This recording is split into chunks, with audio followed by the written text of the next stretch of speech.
오늘의 주요 뉴스입니다. 대선이 30일 남은 가운데 출마를 선언한 한덕수 무소속 대선 예비 후보가 단일화에 대한 무한 의지를 드러냈습니다. 한 후보는 매일경제신문 MBN과의 단독 인터뷰에서 욕심은 과감하게 버리겠다며 단일화 추진에 무게를 실었습니다. 한덕수 예비후보 측은 내일까지는 김문수 국민의힘 대선 후보의 시간이라며 이르면 모레 회동 가능성을 시사했습니다. 한 후보 측 관계자는 양측이 이미 단일화를 위한 실무 협상을 시작했다고 언급했습니다. 이재명 더불어민주당 대선 후보가 나흘째 지역을 돌며 민생 행보를 이어갔습니다. 이 후보는 험지인 경북을 찾아 자신은 잘못한 게 없다며 가짜뉴스 때문에 생긴 악감정이라고 주장했습니다. 더불어민주당은 조희대 대법원장을 3차 내란으로 못 박으며 조 대법원장에 대한 청문회와 국정조사, 특검이 필요하다고 주장했습니다. 당 일각에서 탄핵이 거론되는 가운데 지도부는 속도 조절에 나섰습니다. 21대 대통령 선거에 나설 보수 진영 후보들 간 단일화 문제가 이번 주 분수령을 맞았습니다. 대통령 권한대행에서 물러나 출마를 선언한 한덕수 무소속 예비 후보는 매일경제신문 MBN과 단독 인터뷰를 가졌는데요. 자신의 욕심은 과감히 버리고 국가와 국민, 공익을 위한 결정을 하겠다고 강조했습니다. 사실상 무소속 완주는 없다는 의지를 선제적으로 드러내면서 단일화 동력을 키우는 행보로 보입니다. 첫 소식 고정수 기자가 보도합니다. 매일경제신문 MBN과의 단독 인터뷰에서 한덕수 무소속 대선 예비 후보는 출마 핵심 사유인 개헌에 대해 오래된 소회부터 꺼냈습니다. 참여정부 총리 시절에도 원포인트 개헌안을 두고 논의했지만 뜻을 이루지 못했던 겁니다. 이번에도 결국 누군가가 권력을 곧 줄 것 같다 이런 생각을 하는 분은 아마 이러한 헌법을 발의도 하기 어려울 거고. 한 예비 후보는 단일화 대상 후보들 또한 시차가 있고 우선순위는 다를 수 있겠지만 개헌 등의 필요성에 공감한다고 봤습니다. 저는 그러한 공익과 국가와 국민을 위해서 계속 노력을 하겠고요. 제 자신의 어떤 욕심 이런 것들은 저는 과감하게 그는 버리겠습니다. 개헌 공감대를 전제로 단일화 실패 시 무소속 후보 완주 가능성엔 선을 그은 것으로 해석됩니다. 결국 국가와 국민을 위한 노력이지 어느 한 사람의 권력을 강화하고 그 사람의 어떤 집권을 돕고 이런 게 아니다. 저는 그렇게 생각합니다. 단일화 시한이 사실상 이번 주뿐인 상황에서 개헌이 가장 절실한 대선이란 주장을 고리로 후보 단일화 동력을 키우는 모습입니다. MBN 뉴스 고정수입니다. 김문수 국민의힘 대선 후보는 국립서울현충원 방문으로 공식 행보를 시작했습니다. 그런데 당 안팎의 시선은 단일화로 향해 있죠. 당 선대위에는 단일화 추진 기구가 설치됐고 김 후보는 한덕수 후보뿐 아니라 폭넓은 인사들의 참여가 바람직하다며 빅텐트에 대한 의지를 내비쳤습니다. 이기종 기자입니다. 국민의힘 김문수 후보가 당 지도부와 함께 국립서울현충원을 찾아 참배합니다. 대선 후보 확정 후 첫 공식 일정으로 이승만, 박정희, 김영삼, 김대중 전 대통령의 묘역을 참배하며 통합의 메시지를 전했습니다. 더불어민주당 이재명 후보가 국민의힘 전당대회가 헌정질서 회복과 반대로 간다고 말한 것에는 적반하장이라며 날카롭게 반응했습니다. 도저히 입에 담을 수 없는 사람이 저보고 그런 이야기하는 것에 대해서는 한마디로 적반하장, 후한무치 그렇게 생각합니다. 선대위 간담회에서는 현 상황을 정치 자체의 위기로 규정하고 통합을 강조했습니다. 이 통합도 제가 반드시 좌우를 넘어서 노사, 동서, 남녀, 빈부 모든 것을 다 통합해서 간담회 뒤 국민의힘은 선대위에 단일화 추진기구를 설치해 한덕수 무소속 대선 예비후보 측과 협의를 진행한다고 밝혔습니다. 공식 기구가 필요하다는 김 후보의 지시에 따른 겁니다. 첫 현장 행보로 경기도 포천 한센인 마을을 찾은 김 후보는 오는 11일 등으로 거론되는 촉박한 단일화 데드라인을 언급했습니다. 다양한 해석이 있겠는데 너무 늦지 않게 또 해야 된다 이런 이야기가 많이 있기 때문에 저도 최대한 잘 감안을 하도록 하겠습니다. 단일화 방식을 두고선 한덕수 후보뿐만 아니라 이준석 개혁신당 후보 등 가급적 폭넓은 참여가 바람직하다고 말했습니다. MBN 뉴스 이기주입니다. 이제 관심은 김문수, 한덕수 두 후보가 언제 만나느냐에 쏠립니다. MBN 취재 결과 두 사람은 이르면 모레 회동 가능성이 있는 것으로 확인됐는데요. 단일화 시한이 며칠 남지 않은 가운데 양측은 물밑 협상도 이미 시작한 것으로 전해집니다. 이 내용은 이성식 기자가 전합니다. 한덕수 무소속 대선 예비 후보는 김문수 국민의힘 대선 후보와의 회동 시점을 묻는 MBN의 질문에 내일까지는 김 후보의 시간이라고 말했습니다. 이르면 연휴 마지막 날인 모레 단일화를 염두에 둔 회동이 진행될 가능성을 시사한 것으로 해석됩니다. 한 후보 측 관계자는 이미 양측 간에 단일화를 위한 실무 협상이 시작됐다고 언급했습니다. 단일화의 시한이 여유롭지 않은 만큼 물밑 작업부터 시작된 것으로 보입니다. 한 후보와 김 후보의 만남은 협상이 진전된 이후 성사될 가능성이 큽니다. 단일화 추진기구에서 얘기를 하시면 후보분들이 만나서 얘기하시거나 그건 아닐 겁니다. 다 실무 협상을 끝내고 나서 만나시겠죠. 어제 김 후보가 국민의힘 대선 후보로 당선된 이후 두 사람은 전화 통화에서 빠른 시일 안에 만나기로 의견을 나눈 것으로 전해집니다. 저는 한덕수 권한대행 총리님하고는 개인적으로 가까운 사람입니다. 이재명 후보가 대통령에 대해서는 바람직하지 않다고 생각하는 많은 분들과 손을 잡고. 다만 김 후보와 한 후보는 부처님 오신 날인 내일 오전 10시 조계사에서 열리는 봉축 법요식에 참석할 예정이어서 후보 선출 뒤 첫 대면이 예상됩니다. MBN 뉴스 이성식입니다. 경선에서 김문수 후보와 경쟁했던 안철수 국민의힘 공동선거대책위원장은 김 후보를 향해 탄핵 사과가 필요하다고 주장했습니다. 계엄과 탄핵의 강을 넘기 위해 윤석열 전 대통령의 탈당도 요구했습니다. 우종환 기자가 보도합니다. 첫 선거대책위원회 회의장에서 김문수 국민의힘 대선 후보와 손을 맞잡는 안철수 공동선대위원장.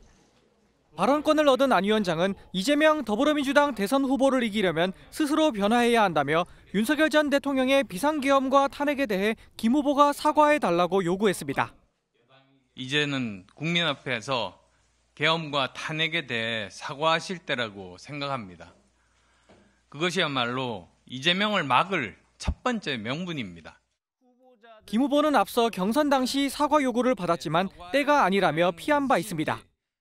윤석열 대통령이 이렇게 계엄을 하고 또 탄핵되어서 파면되고 하는 이 과정에 민주당의 줄탄핵, 30명 넘는 줄탄핵, 그리고 특검, 또 예산의 전면 삭감 이런 많은 원인이 또 있습니다. 이런 부분에 대한 논의가 충분히 돼야 됩니다. 할 생각이 없으시다는 말씀이시고요. 김 후보는 안 위원장의 이번 사과 요구에도 명확한 입장을 밝히지 않았습니다. 안철수 후보님하고도 앞으로 더 말씀해서 적절한 시점에서 적절하게 우리 같이 의견을 모으도록 그렇게 하겠습니다. 안 위원장은 윤 전 대통령에게도 탈당을 결단해달라고 촉구했습니다. 자신의 SNS에 안 위원장은 김 후보의 정치적 부담을 덜고 범죄 혐의자 이재명을 이길 수 있도록 명분을 만들어달라고 윤 전 대통령에게 요구했습니다. 탄핵과 윤 전 대통령의 거취를 둘러싼 논란은 이준석 개혁신당 후보나 이낙연 전 총리 등 빅텐트 확장성에도 변수로 작용할 걸로 보입니다. MBN 뉴스 우종환입니다. 한동훈 전 국민의힘 대표 당내 반탄 여론 속에도 43%의 득표율을 기록했는데요. 한 전 대표가 오는 7일 친한계 인사들과 회동하는 것으로 MBN 취재 결과 확인됐습니다. 김문수, 한덕수 두 후보의 구애가 이어지는 상황에서 대선 역할에 대한 논의가 있을 것으로 보입니다. 정태진 기자가 단독 보도합니다. 국민의힘 대통령 후보 경선에서 최종 득표율 43.47%로 패한 한동훈 전 대표. 김문수 후보가 위험한 나라를 막아달라며 경선 결과에 승복했지만 구체적인 거취는 밝히지 않았습니다. 저의 여정은 오늘 여기서 끝나지만 저도 뒤에서 응원하겠습니다. MBN 취재 결과 한 전 대표는 오는 7일 캠프 해단식을 한 뒤 친한계 20여 명과 만찬 회동을 합니다. 한 전 대표의 대선 지원 여부 등 역할이 논의될 전망입니다. 특히 7일은 선거 공보물 발주가 마감돼 사실상 김문수, 한덕수 단일화 협상 마지노선으로 꼽히는 날입니다. 후보 등록 마감일인 최종 시한이 11일인 만큼 김한 단일화 협상에 진척이 없을 경우 한 전 대표가 쥐고 있는 중도층 표심의 영향도 무시할 수 없을 것으로 보입니다. 한덕수 후보 측은 한동훈 전 대표의 집을 찾아가겠다는 등 만남을 타진하고 있는 것으로 전해졌고, 김문수 후보는 오늘 한 전 대표에게 직접 전화해 선대위원장을 맡아달라고 제안했습니다. 조금 생각할 시간을 달라고 그랬다고 하네요. 오늘 아침에 후보께서 직접 통화하셨는데, 한 전 대표 측은 계엄, 탄핵을 옹호한 모습을 보인 김문수, 탄핵 정부의 총리인 한덕수와 같이 갈 명분이 있겠냐며 한 전 대표가 직접적으로 지원에 나설지는 불투명하다고 밝혔습니다. 김문수, 한덕수 후보 간 단일화 협상 국면에서 각 후보는 한동훈 전 대표를 향한 물밑 구애를 이어갈 걸로 보입니다. 한동훈 전 대표가 지원 유세에 나서는 등 적극 대선 지원에 나설지 관심이 쏠립니다. MBN 뉴스 정태진입니다. 보수 진영의 대선 후보 단일화 논의가 속도를 내는 모습입니다. 국민의힘 출입하는 김지영 기자와 좀 더 자세한 얘기 나눠보겠습니다. 네, 김 기자. 그러니까 김문수 후보와 한덕수 후보 간 단일화는 이제 기정사실화된 모습인데 이 사실 후보 등록이 일주일밖에 남지 않았습니다. 단일화 시점 언제가 예상할 수 있을까요? 네, 현재 국민의힘 당 차원은 물론이고요. 두 후보 캠프 모두 단일화는 빠를수록 좋습니다. 대선이 불과 한 달 남았는데 지금은 아직 당의 최종 대선 후보가 결정된 게 아닌 만큼 일사불란하게 선거운동을 할 수 없거든요. 후보 캠프와 당내 취재를 종합하면 후보 등록 마감 시한인 오는 11일 전에 단일화해야 한다는 공감대는 형성됐습니다. 이번 주 중으로 두 후보가 만나면서 단일화의 구체적 방식과 절차를 합의하고 최종 후보를 결정할 것으로 보입니다. 네, 단일화엔 공감을 하고 있지만 두 후보 모두 주인공은 자신이라고 생각을 할 거잖아요. 근데 캠프 간 논의 순조롭게 진행되고 있습니까? 네, 양측 모두 후보 간 1대1 담판을 통한 추대보다는 여론조사에 무게를 두고 있습니다. 관건은 여론조사 룰인데요. 각 후보에 조금 더 유리한 룰을 정하려는 겁니다. 당내 경선에서 당심과 민심의 선택을 받은 김문수 국민의힘 대선 후보 측은 기존 당심 민심 50%를, 현재 무소속인 한덕수 예비 후보 측은 일반 국민 100% 여론조사를 요구할 수 있습니다. 김 후보 측은 후보가 강조해온 당원이 납득할 만한 방식을 토대로 어느 쪽이 유리한지 고민하고 있다고 했고요. 한 후보 측은 원샷 경선은 일반 국민의 뜻을 묻는 게 적절하지 않겠냐고 말했습니다. 그런데 이 말씀하신 단일화란 게 결국엔 이재명 민주당 대선 후보를 상대하기 위한 거잖아요. 그래서 일각에선 더 중요한 게 단일화보다 범보수 진영의 빅텐트다라는 말이 나오는 거 아닙니까? 맞습니다. 일단 단일화는 상수고요. 네. 바로 이 빅텐트가 변수라고 볼 수 있습니다. 이재명 후보와 국민의힘 후보 그리고 이준석 개혁신당 대선 후보 3자 대결에서 이준석 후보 지지율이 6% 정도 나오기 때문입니다. 네. 그래서인지 한덕수 후보는 오늘 MBN과의 인터뷰에서 이준석 후보에 대해 훌륭한 분이라며 극찬을 아끼지 않았습니다. 지난번 대선에서 호남에 대해서 이렇게 정말 같이 가자 하는 호소를 하는 거를 제가 정말 감명 깊게 들었습니다. 이준석 대표는 정말 훌륭한 분이고 저는 그분은 굉장히 중요한 우리가 모두가 좀 같이 하고 싶고. 그런데 이번 빅텐트 논의에서 꾸준히 얘기가 나오는 게 화면에 나와 있죠. 지금 이낙연 전 총리, 그러니까 민주진영의 인사까지 합류할 수 있다 얘기가 나오는데 실현 가능성이 있는 겁니까? 네, 가능성 충분히 열려 있습니다. 네. 대선 출마를 예고한 이낙연 새미래민주당 상임 고문이 앞서 국민의힘과의 연대 가능성을 말하면서 국민의힘 당명 변경을 제안했었죠. 이에 대해 국민의힘 지도부는 대선 이후를 생각해 볼 수 있다면서 논의 가능성을 열어뒀고요. 한덕수 후보 역시 대선 전까지 시간이 촉박한 만큼 당면 변경을 대선 공약에 담을 수 있다고 말했습니다. 탄핵 정국에서 분리할 수밖에 없는 선거 구도에서 반 이재명 전선으로 최대한 모든 세력과 힘을 합치겠다는 전략입니다. 네, 마지막으로 이 범보수 진영의 단일화, 나아가서 빅텐트 논의를 바라보는 민주당의 시선은 어떻습니까? 네, 민주당은 국민의힘의 이 단일화는 아바타 간의 싸움이라고 정말 평가절하했습니다. 네. 김문수 후보는 정광훈의 아바타, 한덕수 후보는 윤석열 전 대통령의 아바타라며 더하면 더할수록 합계 총점이 내려가는 환상의 마이너스 시너지라고 비꼬았습니다. 노역과 노역이 부딪히는 진흙탕 기싸움으로 후보 등록 시기를 넘겨 한덕수 전 총리는 등록도 못하고 중도 하차하거나 또는 결국 막판 김문수로의 단일화 가능성이 높습니다. 네, 이번 한 주가 보수 진영 단일화의 분수령이 될 것 같습니다. 지금까지 정치부 김지영 기자였습니다. 지역 민생 행보 중인 이재명 더불어민주당 대선 후보는 오늘은 고향이자 험지로 꼽히는 경북을 찾았습니다. 시민들 앞에 선 이 후보는 제가 왜 미울까요? 라고 물으면서 가짜 뉴스 때문에 생긴 악감정을 거두고 지지해 줄 것을 호소했습니다. 먼저 이혁근 기자입니다. 경북을 찾은 이재명 더불어민주당 대선 후보는 자신의 결백을 주장했습니다. 모함을 당한 것일 뿐 잘못한 게 없다며 지지를 호소한 겁니다. 오다 보니까 좀 늙이는 분이 있는 것 같아요. 왜 미울까요? 제가 뭘 그리 잘못한 것도 없습니다. 가짜 정보를, 가짜 뉴스를 퇴치해야죠. 자신에 대한 악감정을 유발했다는 가짜 뉴스의 구체적 내용이나 유통 경로 등을 언급하진 않았습니다.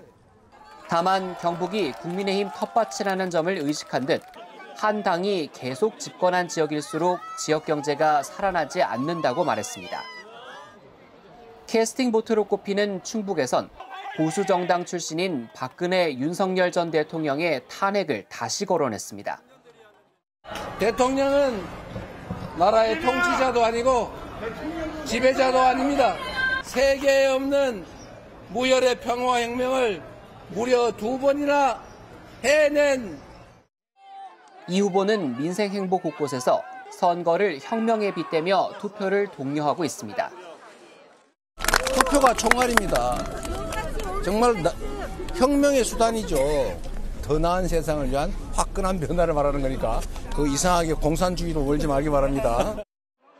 일찌감치 대선 후보를 확정한 민주당은 남은 연휴 기간 지역 맞춤형 표심 잡기에 나설 전망입니다. MBN 뉴스 이혁근입니다. 민주당은 오늘 긴급 의원총회를 열고 이 후보의 대법원 파기환송심에 대한 대응책을 논의했습니다. 조희대 대법원장에 대한 청문회, 국정조사, 특검이 필요하다는 주장이 나왔는데 탄핵 추진에 대해서는 보류하기로 조금 전에 입장이 나왔습니다. 표선우 기자입니다. 대법원이 이재명 후보의 선거법 위반 사건을 유죄 취지로 파기환송한 것을 두고 민주당은 이 후보를 제거하려는 법원 쿠데타이자 3차 내란이라고 규정했습니다. 이재명을 사법살인으로 제거해 국힘 무투표 당선을 만들려는 법원 쿠데타이자 윤석열 1차 내란, 한덕수 최상목 2차 내란, 조희대 3차 내란이라는 지적을 반박할 수 있습니까? 특히 대법관들이 6만 쪽에 달하는 전자문서를 다 읽은 건 맞냐고 의심하면서 조희대 대법원장에 대한 청문회와 국정조사, 특검이 필요하다고 주장했습니다. 또 더 이상 대법원의 정의를 기대하고 내란 재판을 맡길 수 없다며 내란 특별재판소 설치와 대법관 증원도 국민적 논의에 붙이겠다고 강조했습니다. 다만 당 초선 의원들을 중심으로 제기되는 조 대법원장 탄핵에 대해선 말을 아꼈습니다. 개별 의원들이 다양한 의견을 자유롭게 내는 것은 이미 발생한 현상입니다. 지도부는 아직 그 문제에 대해서 공식적인 입장을 정리한 바가 없습니다. 민주당은 오는 15일 열리는 파기환송심 첫 공판을 예의주시하는 한편 사법부 대선 개입 저지 특위를 만들고 대법원 판결의 문제점을 알리는 국민 대토론회도 예고했습니다. MBN 뉴스 표선우입니다. 이재명 후보에 대한 파기환송심 절차가 본격화하면서 재판 기일 통지서 송달 여부가 핵심 변수로 떠오르고 있습니다. 이 송달이 안 되면 오는 15일로 예정된 첫 재판이 연기되고 선고도 그만큼 늦어질 가능성이 있는 겁니다. 손성민 기자가 취재했습니다. 서울고등법원은 이재명 민주당 대선 후보의 파기환송심 첫 공판을 오는 15일 오후 2시로 지정하고 기일 통지서를 발송했습니다. 동시에 법원 집행관이 이를 직접 전달하도록 했는데 앞선 재판에서 이 후보 측의 서류 수령이 늦어진 전례를 고려한 것으로 보입니다. 서류 송달을 안 받으신 게 대통령과 같은 지연 전략이라는 지적이 있는데 어떻게 생각하십니까? 한참 전에 받았습니다. 하지만 이번에도 이 후보 측이 고의로 송달을 회피할 수 있다는 가능성은 여전히 제기됩니다. 공직선거법상 공시송달, 즉 법원 게시판 등에 게재해 송달된 것으로 간주하는 방식은 허용되지 않기 때문입니다. 기일 통지서가 피고인에게 송달되지 않으면 효력이 발생하지 않아 재판부에서는 송달된 것으로 간주하는 다른 방식을 검토할 수도 있습니다.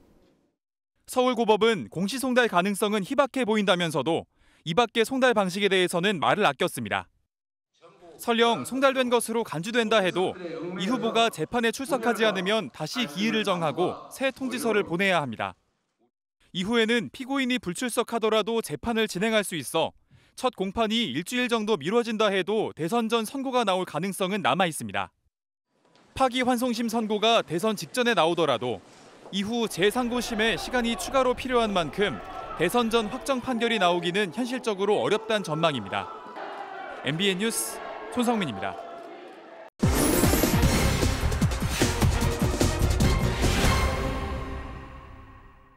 대법원의 파기환송 결정에선 6만 쪽 분량의 재판 기록이 논란이 되고 있습니다. 민주당은 짧은 심리기간 어떻게 6만 쪽을 일일이 검토하고 결론 내리냐며 공세를 펼치고 있는데요.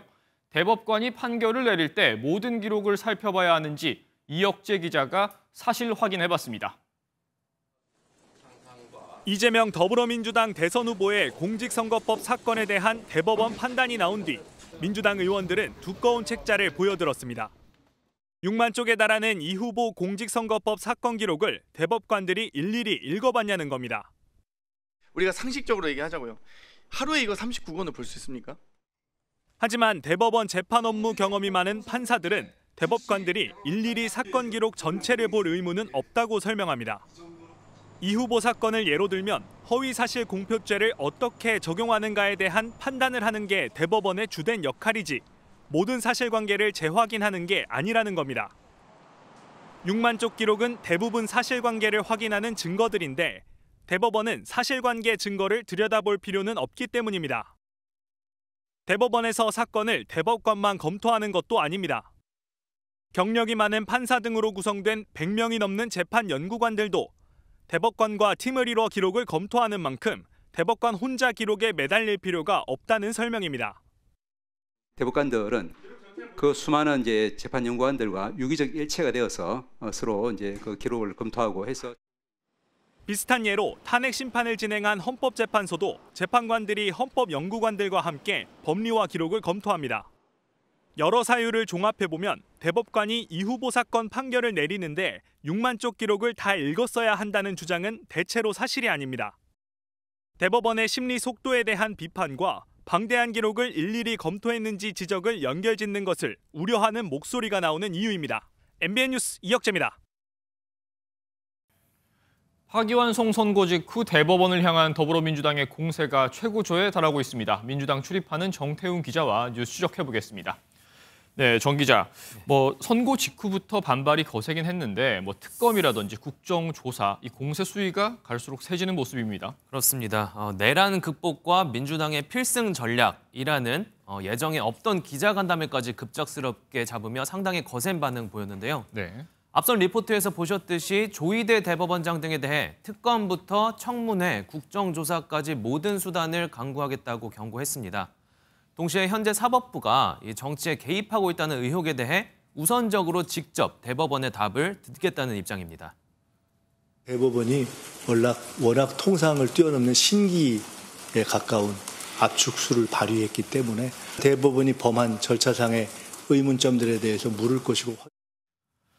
네, 오늘 간담회에서 내란 특별재판소 설치까지 언급이 됐는데 결국 기존 재판부 외에 별도의 사법부를 구성하겠다 그런 의미 같은데 그만큼 기존 사법부에 대한 불신이 팽배해 있다는 거 아닙니까? 그렇죠. 한마디로 민주당은 이번 대법 판결 이후 조희대 3차 내란이라는 말까지 사용하고 있죠. 네.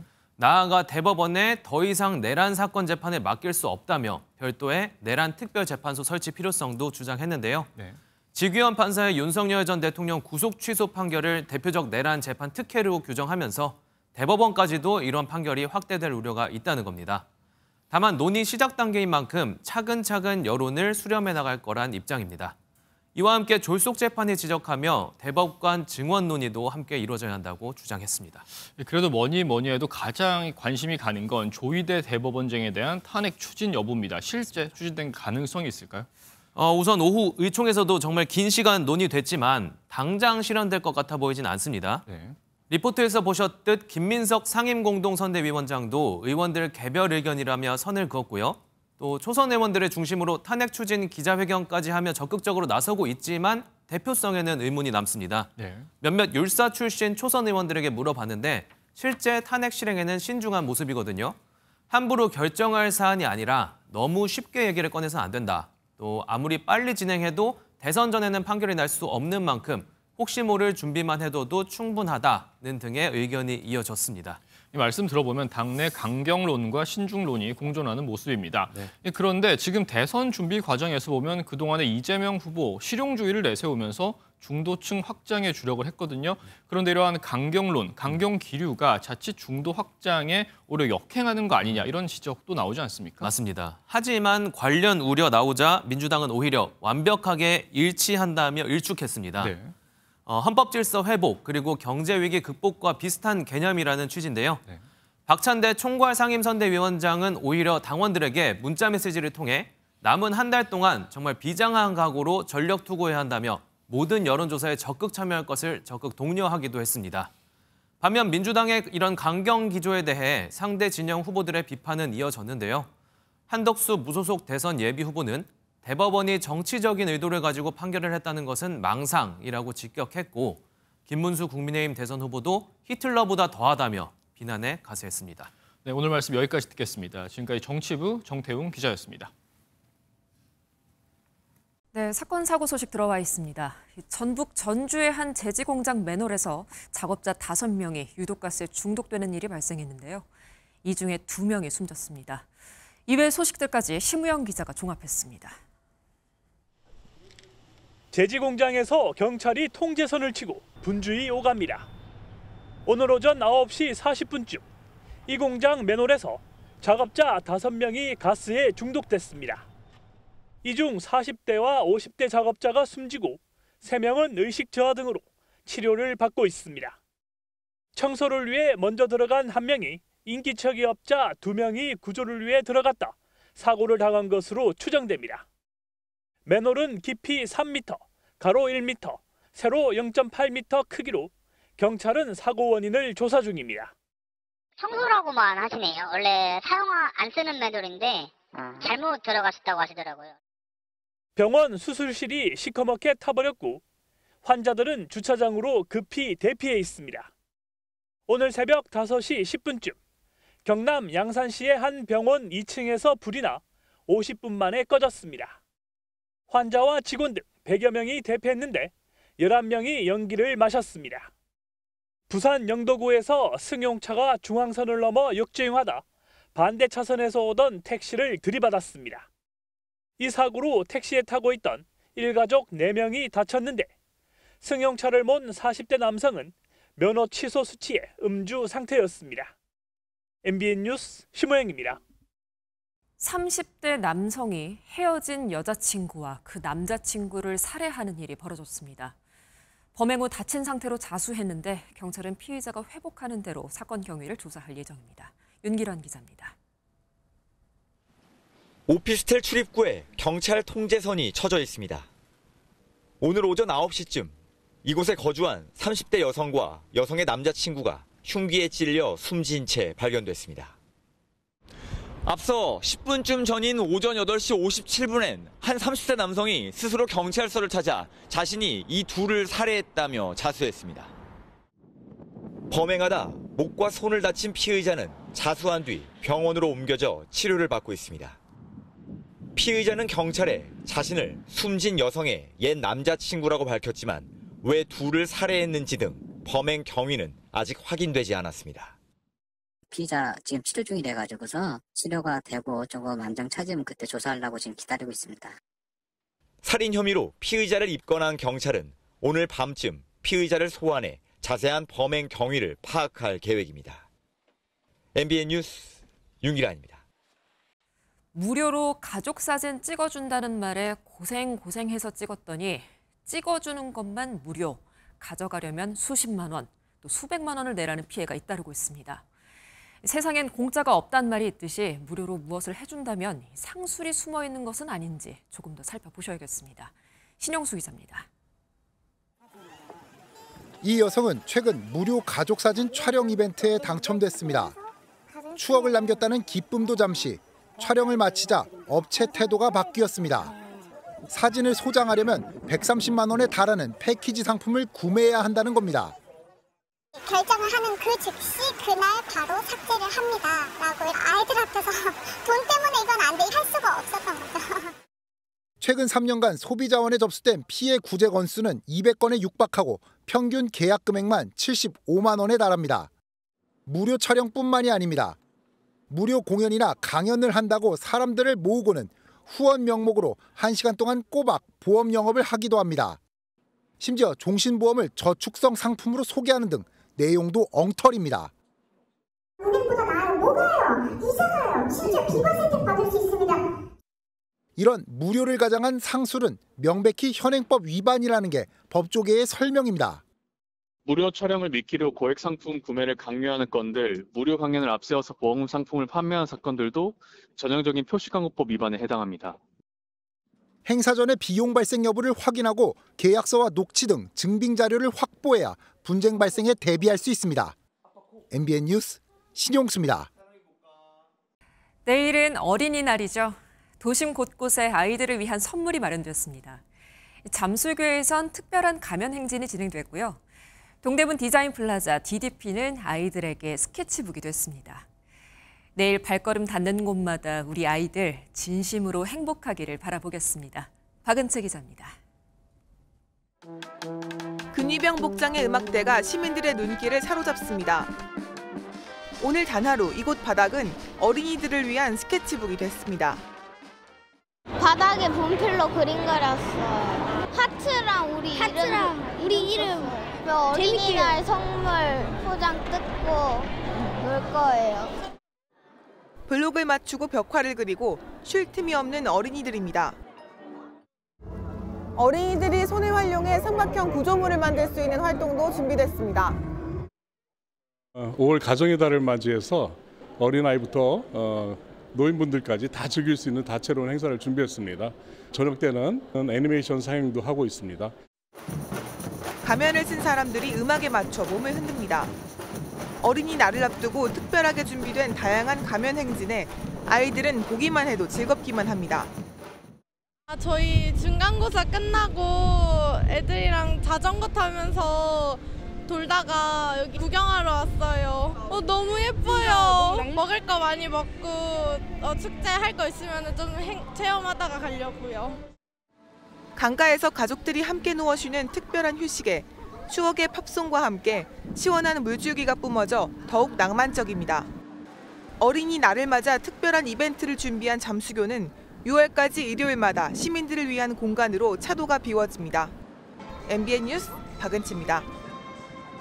미국의 전설적인 투자자 95세의 워런 버핏이 올해 연말에 은퇴를 하겠다고 깜짝 선언했습니다. 이와 함께 트럼프의 관세 정책에 대해선 무역이 무기가 돼선 안 된다며 쓴소리도 남겼습니다. 이한나 기자입니다. 투자의 대가로 불리는 워런 버핏 버크셔 해서웨이 회장이 올해 말 경영직에서 물러나겠다고 선언했습니다.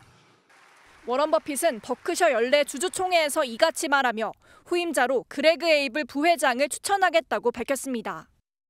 Greg should become the the chief executive officer of the company at year end.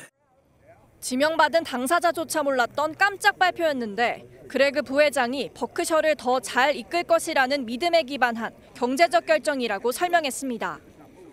놀란 주주들을 향해선 버크셔 주식을 한 주도 팔 생각이 없다며 안심시켰고 현장에선 1분간 박수갈채가 쏟아졌습니다. 워런 버핏 회장은 출생지인 미국 네브래스카주 오마하의 현인으로 불리며 지난 60년 동안 평범한 섬유회사를 글로벌 기업으로 성장시켰습니다. 올해 95세인 버핏은 세계 5대 부자지만 한 주택에 70년 가까이 거주하고 치킨 너겟을 즐기는 등 검소한 삶을 사는 것으로도 화제가 됐습니다. 워런 버핏은 은퇴와 함께 트럼프 행정부의 관세 정책을 향해 일침을 가하기도 했습니다. There's no question that trade can be an act of war. Trade should not be a weapon. 11살 때부터 주식 투자를 시작한 버핏은 자수성가의 화신, 가치 투자, 버핏과의 저녁 식사 등 수많은 화제를 남기고 환호 속에 80여 년 만에 전설로 사라집니다. MBN 뉴스 이한나입니다. 어린이날이자 부처님 오신 날인 내일은 다시 비 소식이 있습니다. 수도권과 강원도는 오후 한때, 충청 이남과 제주는 오후부터 밤사이 가끔 비가 내리겠습니다. 비는 대체 공휴일인 화요일까지 내렸다 그치기를 반복하며 이어지겠고요. 예상 강수량은 남부지방과 제주에 5에서 20mm, 서울 등 중부지방은 5mm 정도로 적겠습니다. 또 내일 아침 중부와 호남, 경북 내륙을 중심으로는 가시거리 1km 미만의 짙은 안개가 끼겠습니다. 이른 시간 이동하신다면 교통안전에 유의하셔야겠습니다. 지역별 내일 기온입니다. 중부지방 서울의 아침 기온 9도로 오늘과 비슷하겠지만 낮 기온은 18도로 오늘보다 2도가량 낮겠습니다. 남부지방도 아침엔 10도 안팎으로 오늘과 비슷하겠는데요. 낮 기온은 광주 20도, 대구는 21도로 오늘보다 조금 낮겠습니다. 일상으로 돌아가는 수요일에는 전국 하늘 맑게 드러나겠고요. 기온도 다시 오르겠습니다. 금요일에는 전남과 경남, 제주에 비가 내릴 전망입니다. 날씨였습니다.